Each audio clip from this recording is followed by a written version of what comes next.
So I figured I'd do a video on the animated Superman movie, Superman vs. the Elite, which is an interesting animated film from a series of individually focused DC animated films from the time.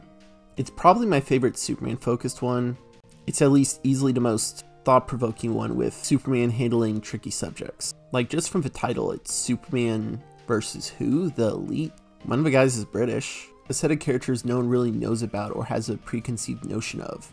But you see next to Superman, it's like, oh yeah, they're gonna contrast. So the movie starts with this opening cartoon within a cartoon, cartoonishly exaggerated to show a more ideal version of Superman. I put a good deal of thought into this opening segment. Not so much the contents in the cartoon, but Clark and Lois' reaction to it. They talk about how cheesy it is, but it's for charity. And I'm just left thinking, what? Who makes cartoons for charity? And stepping outside of PSA stuff, I think something like Teen Titans Go, which is schlocky and silly. But then I see how nice they are with comic creators and fans, and how bad and simply animated shows sometimes have more ethical standards for the animators compared to more high-concept animated projects. Teen Titans Go made a joke in support of animators too. I'm telling you, man, I think it's the anime. Our animators are saints! So a little line about cartoon for charity made me think. Also, it's interesting contrasting the fake cartoons art style with the actual movie's art style. I kind of like it. Honestly, overall, I just kind of dig the art style of these set of early DC animated movies, before they got more uniform with the connected universe ones. A bit cartoonish, could be serious. A fitting contrast of contrasting themes within a contrasting themes movie. Another pro of this movie is the Superman-Lois dynamic. A lot of these standalone animated movies, you're just jumping into a new status quo. So you're like playing catch up with whatever their set of established rules are. There's other areas this movie struggles more with, but Lois and Clark are handled pretty well. They got a nice slow dynamic that while Lois might be a bit snarky, there's a strong and healthy understanding between the two. Sorry, there's no movie. Don't try to be cute. You're lucky I'm even letting you fly me there. Once we hit the ground, it's every reporter for herself. Unless I get something really juicy. Learning. There's even a moment where the Snake Woman kisses Clark on TV and Lois calls him out on it. It would be more testy and conflict-filled in other contexts, but here it's just a cute little annoyance. It's something that agitates Lois and she pushes Clark on it, but it was clear that it was more her and Dave of an understanding. Plus, with how the Elite escalates, it's clear that it was going to lead nowhere. So getting to actual Superman vs. the Elite, this is when things start to get a little more testy. It's not even just that, it's the whole series of conflicts the film presents, and how they deal with them. There's the threat of supervillains, specific focus being Atomic Skull, who is literally sucking the life force out of people.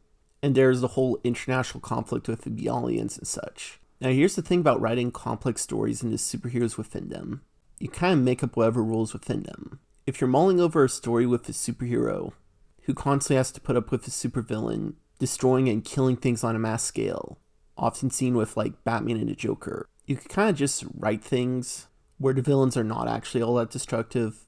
Maybe return Joker to more gag-based crimes, or let villains rob banks more. I'm just applying this as a general rule, by the way. In the context of this movie, it's handling things mostly fine.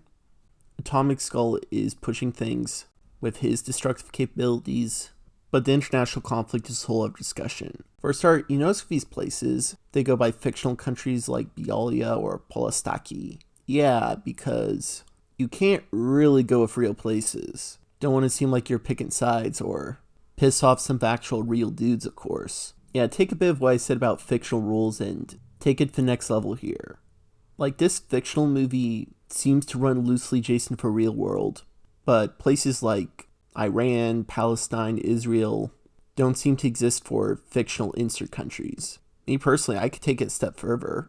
Why not have it where the United States of America just doesn't exist? Or England. Cities like Metropolis, Gotham, Coast City are already fictional cities. Have it where these cities seem to exist somewhere that feels loosely America and whatever other first world country, but it really is something else in the continent looks different. And instead of making an international conflicts basically the Middle East, but they occasionally have more advanced technology, and maybe make it something a little more wild, like maybe fairy tale things. Witches are turning people into frogs. Are you with me, gingerbread man?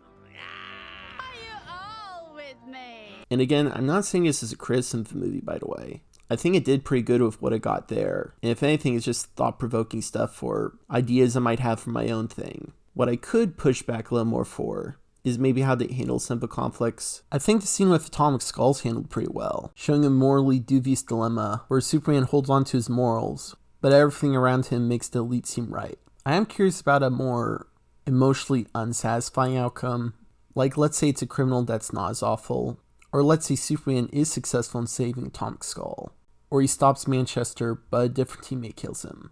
But the scene played out well as it is, and then for resolving the international conflict. So after mauling a bit, Superman explains to Manchester that he's gonna sit the heads down and make them talk their shit out. Curious why this didn't happen before, but maybe it just got to this point. And then Manchester's like, oh, what? No, I just killed them all. And Superman's like, what? Leading to more escalation. Congratulations, children. Your leaders are all dead. The idea of Superman just picking up a bunch of corrupt world leaders, putting them in some isolated location, just having them talk it out, is kind of humorous and would be curious to see played out at some point. But Manchester's solution of just killing all the leaders, like at least with the case of Atomic Skull, like he's just one guy doing his thing. You take him out, you just lose the guy doing his thing. But with his whole taking out the country's leaders, who's going to run the country now? This is going to lead to a power vacuum. These conflicts are a lot more complicated than that. Are you going to ensure there are better leaders to step up? Is America going to Netanyahu this? It sort of just gets brushed aside after this moment, but really just calls into greater question. You can't really write superheroes into these kind of stories, even if they just have fictional stand-ins. I do like the movie showing some of the flaws with the elite. As they get older and grow to prefer Superman, it's not just a matter of, oh, his side is right. It's that literally, people who do go down darker paths and make morally compromising choices do get more unhinged and show more cracks. I do like the overall portrayal of Manchester Black. He's not someone that I side with, but due to his background and composure, he does give a convincing facade. So the movie proposes, how does Superman handle these foes that are not only ideologically opposed, but also insanely methodical and powerful? And the answer they propose works within this context of this self-contained movie, but I don't see as a greater answer for how Superman handles these type of scenarios. So Superman first gives this perception that he loses control and is not holding back, but later on it's revealed that, hey psych, I was totally in control.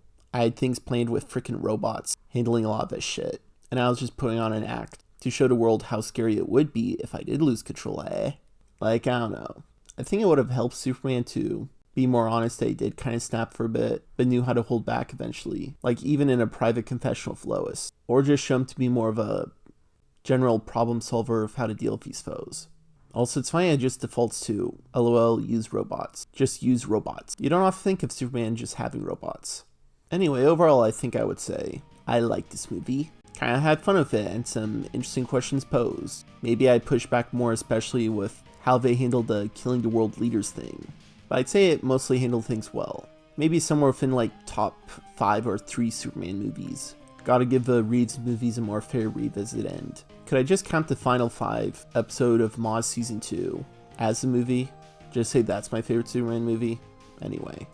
I've talked a bit about my experience growing up with superheroes, getting into them around 2010, my whole phase where I preferred Lex over Superman at first. Honestly, this movie is actually kind of pivotal in my shift in that perception. I mean, I did honestly like Superman throughout this whole movie, and I was rooting for him to outdo these elite buggers. And while international conflicts went over my head, I did have the same criticism then of how Superman handled the elite. So overall, this movie was pretty useful in reaffirming I did actually like Superman then, as well as enforcing a lot of the feelings that I feel now. Good movie. Anyway, cheers, y'all.